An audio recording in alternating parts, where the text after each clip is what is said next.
the channel. This is Preeti, your insecure miss, and I'm again here with a new video. आगे बात करने से पहले, if you're new to the channel, do not forget to hit the like button, subscribe to my channel, comment below down, and yes, make sure that you share the channel if you like the content. So without wasting any time, let's just move to the story. हमारी country में property को या पैसों को लेकर dispute होना कोई अलग बात नहीं है। आमतौर पे हर दिन हर मिनट में हमारी कंट्री में कहीं ना कहीं प्रॉपर्टी या पैसों को लेकर डिस्प्यूट हो ही रहा होता है। सामने वाला अपने सामने वाले को रास्ते से हटाने की पूरी कोशिश करता है ताकि उसकी प्रॉपर्टी उसे मिल जाए या उसकी प्रॉपर्टी जो दूसरी पार्टी ने हड़पी है वो उसे वापस मिल जाए। ऐसा ही कुछ हुआ कोझिकोड डिस्ट्रिक्ट में एक कैथोलिक फैमिली के साथ, जिसमें 17 साल में 6 मौतें हुई। 6 मौतें ऑल्दो हुई तो नेचुरल तरीके से, बट जब ये बात आगे जाके सामने आती है तो सब चौंक के रह जाते हैं कि एक्चुअली हुआ क्या। सब कुछ उनके सामने था बट किसी ने ध्यान ही नहीं दिया। आमतौर पे हमारे सामने बहुत डेथ्स होती हैं, कुछ नेचुरल होती हैं। अब सबका हम टेस्ट नहीं कराते, जिसे ऑटोप्सी या पोस्टमार्टम कहते हैं, सबका हम टेस्ट नहीं कराते बिकॉज कुछ डेथ्स नेचुरल होती है, किसी पे शक नहीं जाता या किसी पे शक करने की कोई वजह ही नहीं होती। अब इसी फैमिली में 17 सालों में 6 मौतें। सबसे पहले फैमिली की जो हेड थी अनम्मा, उनकी, फिर उनके पति, फिर उनके बेटे, फिर अनम्मा के भाई, और फिर जो अनम्मा के हस्बैंड थे उनके भाई के जो बेटे थे, उनकी बेटी और उनकी बहू की डेथ होती है। आई नो बहुत कंफ्यूजिंग हो गया ना, कौन किससे रिलेटेड था, एग्जैक्टली किसकी डेथ हुई समझना बहुत मुश्किल हो जाता है। आइए थोड़ा सा सिंप्लीफाइड करती हूँ आपके लिए। सबसे पहले ईयर 2002 में डेथ होती है अनम्मा की। उसके बाद ईयर 2008 में होती है डेथ अनम्मा के हस्बैंड टॉम की। उसके बाद ईयर 2011 में अनम्मा और टॉम के जो बेटे होते हैं बड़े, उनकी डेथ होती है, जिनका नाम होता है रॉय। इसके बाद अनम्मा के भाई मैथ्यू की डेथ होती है ईयर 2014 में। इसके बाद जो टॉम है, उनके सगे भाई के जो बेटे होते हैं, उनकी छोटी बेटी जो कि 2 साल की होती है, उसकी डेथ होती है ईयर 2014 में। और 2016 में साजू की ही जो बीवी होती हैं, उनकी डेथ होती है, जिसका नाम सिली होता है और बेटी का नाम एल्फेंजे होता है। अब आई थिंक ये डेथ चार्ट से आपको समझ में आ गया होगा कि कौन किससे रिलेटेड है और कौन से ईयर में किसकी डेथ हुई है। इसके अलावा फैमिली में 2 और मेंबर्स थे। सबसे पहली थी जॉली, जो कि रॉय की वाइफ थी और उनसे उनका एक बेटा था। इसके अलावा टॉम और अनम्मा का एक और बेटा था रोजो, जो कि यूएसए में रहता था। ईयर 2017 में जॉली, जो कि साजू होते हैं, जिनकी वाइफ और उनकी बेटी की डेथ हो गई होती है, जॉली उनसे शादी करती हैं क्योंकि साजू का एक बड़ा बेटा जो कि 12 साल का होता है और जॉली का भी एक बेटा होता है, तो उन दोनों ने अपने बच्चों को सपोर्ट देने के लिए शादी करते हैं आपस में। तो शादी के कुछ महीने पहले ही एक वसीयत सामने आती है। एज पर दैट टॉम ने अपनी फैमिली की जो भी प्रॉपर्टी थी, थॉमस फैमिली के पास काफ़ी अच्छी खासी प्रॉपर्टी थी, जो सब की सब उन्होंने जॉली के नाम कर दी थी। यहाँ पे रोजो को थोड़ा सा डाउट होता है, इसलिए वो यूएसए से वापस इंडिया आ जाता है तुरंत। अब रोजो का डाउट करना ऑब्वियस था, रीजन बीइंग रोजो टॉम और अनम्मा का बेटा था जो कि बचा हुआ था। प्रॉपर्टी उसके नाम करने के बजाय हर चीज़ जॉली के नाम कैसे होगा। ये बात जब रोजो ने वापस आके अपने नेबर, जिसके वो काफ़ी क्लोज थे, उनसे डिस्कस करी, तो उन्होंने भी बताया कि उन्हें भी थोड़ा डाउट है जॉली के ऊपर, क्योंकि इतनी सारी डेथ्स अचानक से और उसके बाद सारी प्रॉपर्टी अचानक से जॉली के नाम हो जाना इज समथिंग जो किसी को भी कंफ्यूज कर सकता है या फिर शक अपने आप दिमाग में डाल सकता है। अब रोजो क्योंकि यूएसए रिटर्न थे, उनको इन्फॉर्मेशन थी कि किस तरह से पुलिस से कैसे इन्फॉर्मेशन निकालनी है। वो एक प्ली फाइल करते हैं जिसमें वो आरटीआई के अगेंस्ट अपने भाई की जो ऑटोप्सी रिपोर्ट होती है उसको डिमांड करते हैं। ऑटोप्सी रिपोर्ट एज पर आरटीआई रोजो को मिल जाती है। जब वो ऑटोप्सी रिपोर्ट चेक कर रहे होते हैं, उसमें सब कुछ नॉर्मल था कि उनके भाई की डेथ साइनाइड खाने से हुई थी, बट उस रिपोर्ट में कुछ अजीब सी चीज़ थी। अब ऑटोप्सी रिपोर्ट की बात हम थोड़ा सा बाद में करेंगे, इससे पहले हम एक बार वापस स्टोरी की स्टार्टिंग में जाते हैं। जो ये आप फैमिली चार्ट देख रहे हैं, इसमें सबकी डेथ नेचुरल डेथ क्लेम करी गई होती है, बट रॉय की डेथ जो होती है वो एज अ सुसाइड माना गया था, क्योंकि रॉय की बॉडी में साइनाइड अवेलेबल था। जिसे साइनाइड के बारे में नहीं पता है, साइनाइड एक काइंड ऑफ पॉइजन है जिसको आप रैट जो किल करते हैं उसमें भी माया जाता है, पर बहुत कम क्वांटिटी में होता है। बट यूजुअली से ज्वेलर्स यूज़ करते हैं, जो सिल्वर या गोल्ड की ज्वेलरी होती है उसे पॉलिश करने में यूज़ होता है। तो रॉय अकेले थे जिनकी डेथ साइनाइड से मानी गई थी, बट क्योंकि दरवाज़ा वॉशरूम का अंदर से बंद था और वो वॉशरूम में कोलैप्स हुए थे, इसलिए इसे एक सुसाइड माना गया था। Okay, coming to the story part. इस स्टोरी में जब ऑटोप्सी रिपोर्ट रोजो को मिलती है, रोजो उस ऑटोप्सी रिपोर्ट को चेक करते हैं। सब कुछ एज यूजुअल था जो कि उन्हें बताया गया था कि रॉय की बॉडी में साइनाइड था, वो वॉशरूम में कोलैप्स हुए थे। बट एक कॉलम में बहुत छोटा सा आर्टिकल था जिस पे रोजो का ध्यान जाता है। As per that article, Roy की बॉडी में, उनके स्टमक में अनडाइजेस्टेड डिनर के पार्ट थे, जिसकी वजह से रॉय का जो कॉन्सेप्ट था इस मर्डर मिस्ट्री के ऊपर वो पूरा क्लियर हो जाता है। क्योंकि जॉली जब भी किसी नए व्यक्ति से मिलती थी या किसी भी नए बंदे को अब रॉय की डेथ की स्टोरी सुनाती थी, तो सबसे बार बार सिर्फ यही कहती थी कि मेरे हस्बैंड लास्ट टाइम मेरे हाथ का डिनर खाए बिना चले गए। तो ये बात रोजो को तुरंत हिट करती है कि क्योंकि जॉली ने ये कहानी एक दफ़ा नहीं कई दफ़ा लोगों को बताई है, तो रॉय के स्टमक में डिनर पार्टिकल्स कैसे अवेलेबल थे। अपने शक के बेसिस पे रोजो पुलिस के पास जाते हैं, वो अपनी सारी बात पुलिस को सुनाते हैं और पुलिस इस फाइल को वापस रीओपन करती है। बट फाइल को रीओपन करने के लिए सबसे इम्पॉर्टेंट चीज़ जो थी वो थी बाकी फैमिली मेम्बर्स जिनकी डेथ हुई थी उनकी ऑटोप्सी कराना, जो कि उनकी डेथ के टाइम हो नहीं पाई। तो इस केस में एक्चुअली ये सारी डेथ्स कैसे हुई थी, ये चीज़ सिर्फ ऑटोप्सी या पोस्टमार्टम रिपोर्ट से ही पता चल सकती थी, जिसके लिए वो सभी डेड बॉडीज़ का पोस्टमार्टम करना ज़रूरी था। आपको बताना चाहूँगी, क्योंकि थॉमस फैमिली एक क्रिश्चियन फैमिली थी, वो बॉडीज़ को कॉफिन में रखते थे, उनको दफनाया जाता था, तो बॉडी डिकम्पोज होने में काफ़ी समय लग जाता है, तो पोस्टमार्टम अभी भी हो सकता था, बट उसके लिए पुलिस को कोर्ट से अप्रूवल लेना ज़रूरी था। जहाँ एक तरफ पुलिस कोर्ट से अप्रूवल ले रही थी, इसी दौरान रोजो कहते हैं कि जॉली उनके पास आती है, उनसे मिन्नतें करती हैं कि कॉफिन्स को वापस रीओपन ना कराया जाए, क्योंकि इससे जिनकी डेथ हुई है वो डिस्टर्ब हो गए, उनकी आत्मा को शांति नहीं मिली। वो हर तरह की कोशिश करती है।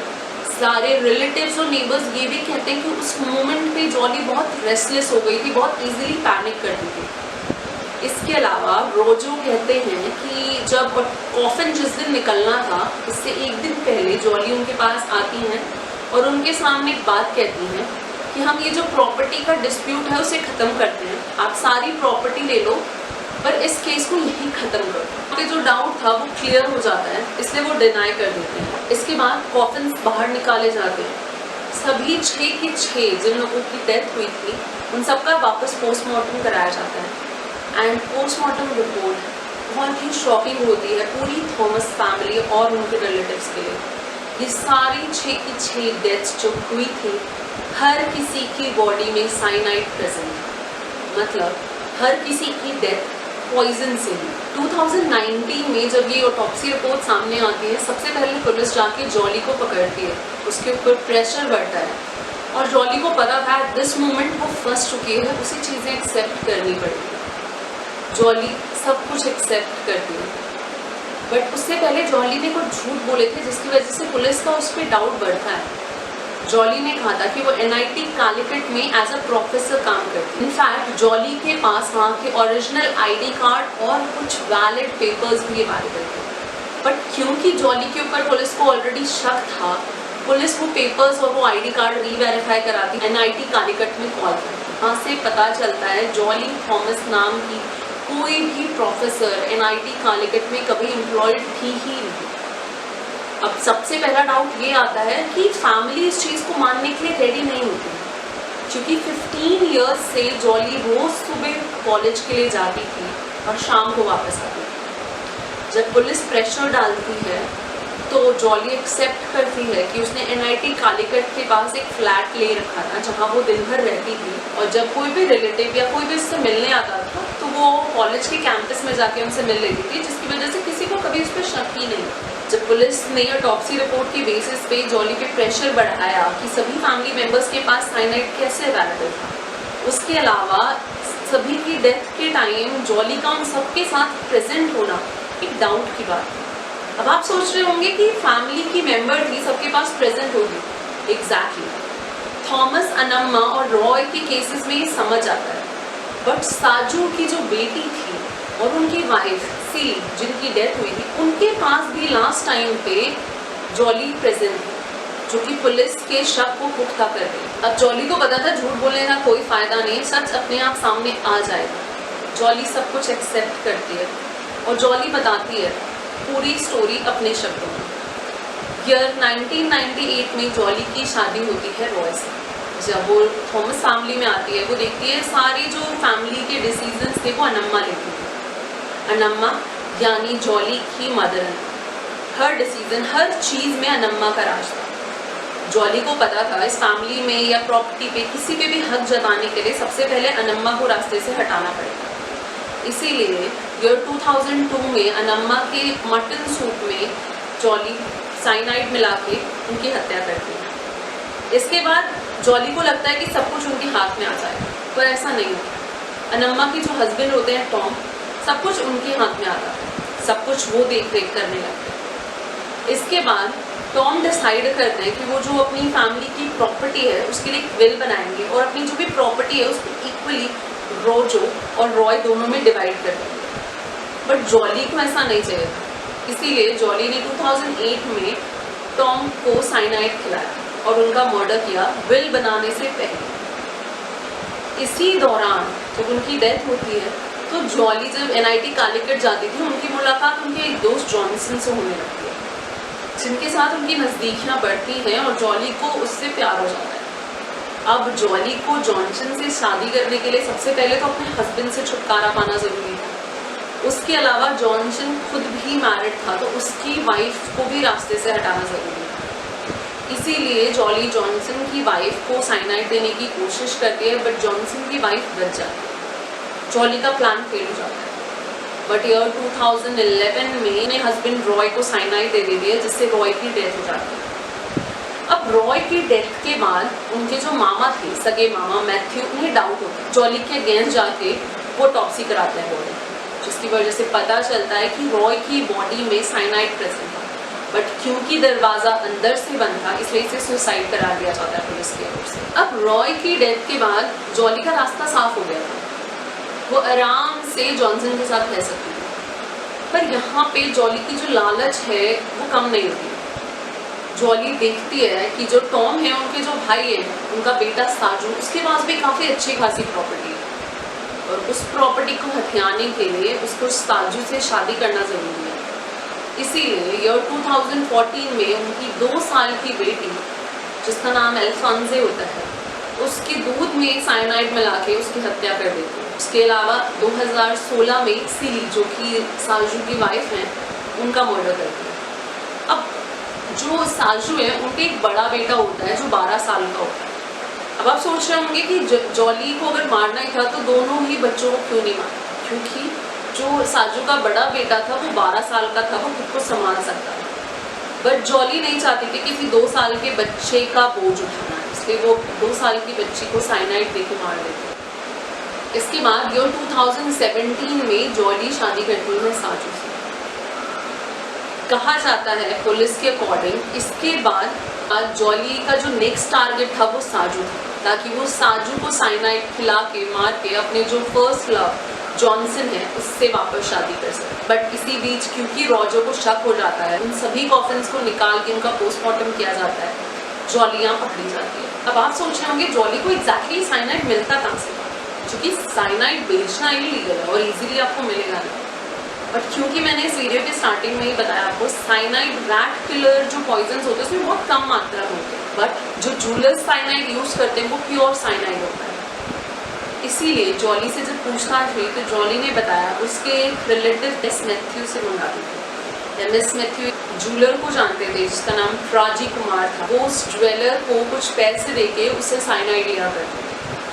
जब जॉली से पूछा गया कि इन सब की डेथ का रीजन समझ में आता है, बट उन्होंने एग्जैक्टली मैथ्यू को क्यों मारा, जो अनम्मा के भाई थे उनको क्यों मारा गया, तो उन्होंने बताया कि रॉय की डेथ के बाद मैथ्यू को जॉली पे शक हो गया, क्योंकि जॉली रिस्क नहीं लेना चाहती थी, इसीलिए उसने मैथ्यू के अल्कोहल में साइनाइड मिला के उनको मार दिया और लोगों को लगा ओवर ड्रिंकिंग से मैथ्यू की डेथ हुई है। ईयर 2019 में पुलिस ने जॉली, एमएस मैथ्यू जो कि जॉली के रिलेटिव हैं और उन्हें साइनाइड सप्लाई करते थे, और जो ज्वेलर था प्राजी कुमार, उसे अरेस्ट किया। तब से लेके अभी तक जॉली प्रिजन में ही। हालांकि एमएस मैथ्यू और प्राजी को बेल मिल चुकी है, बट जॉली की जो बेल की रिक्वेस्ट है वो मल्टीपल टाइम्स रिजेक्ट हो चुकी है। जॉली के जो हस्बैंड है साजू, उन्होंने कोर्ट में एक डाइवोर्स पिटिशन फाइल किया है, क्योंकि उनका कहना है कि वो किसी भी हालत में जॉली के साथ नहीं रह सकते जिस औरत का माइंड सेट ऐसा है कि वो किसी भी मोमेंट पे किसी का भी मर्डर कर सकती है। इसके अलावा जॉली के जो बेटे हैं, जो उनके फर्स्ट हस्बैंड रॉय के साथ उनका बेटा था, उसका कहना है crime is always a crime, no matter who the criminal is, he और शी शुड सफर। अब जॉली ने इन सब चीज़ों के बाद 2020 में अटेम्प्ट किया सुसाइड। उसने प्रिजन में रहते रहते अपने हाथ की नस काटी। तुरंत पुलिस अलर्ट हुई, उसे हॉस्पिटल लेके जाया गया, बट क्योंकि घाव ज़्यादा गहरा नहीं था, जॉली बची। अभी भी जॉली जेल में ही है और अभी तक इस केस की सुनवाई नहीं हुई। इस केस में जो रिजल्ट है वो बहुत दूर है। इस केस में जो फाइनल वर्डिक्ट आना है वो बहुत दूर है। बट इस बीच में पूरी फैमिली खत्म हुई। एक फैमिली में लोगों ने बहुतों को खोया। एक फैमिली पूरी की पूरी खत्म हो गई लोगों के सामने, उनके रिलेटिव्स के सामने, किसी को शक तक नहीं हुआ। 17 साल बाद इस केस के बारे में लोगों को पता चला। अगर वो जो यूएसए से वापस नहीं आता तो शायद जॉली के और भी कई टारगेट्स। खैर, अभी भी ये केस की फर्स्ट सुनवाई नहीं हुई है। अभी भी हमें जानना है कि इसमें क्या वर्डिक्ट दिया जाता है। लेट्स जस्ट होप कि जस्टिस मिले इस केस में उन सभी 6 लोगों को जिन्होंने अपनी जानें गंवाई है। I hope you like this story. If you do so, do not forget to leave a comment, hit a like button, subscribe to my channel and share this channel with your friends and relatives and everyone. And yes, अगर आपको इसके अलावा कोई भी question पूछना है या कोई रिक्वेस्ट है, आप कमेंट सेक्शन में रिक्वेस्ट कर सकते हैं। Stay tuned to the channel for such more contents. Bye for now.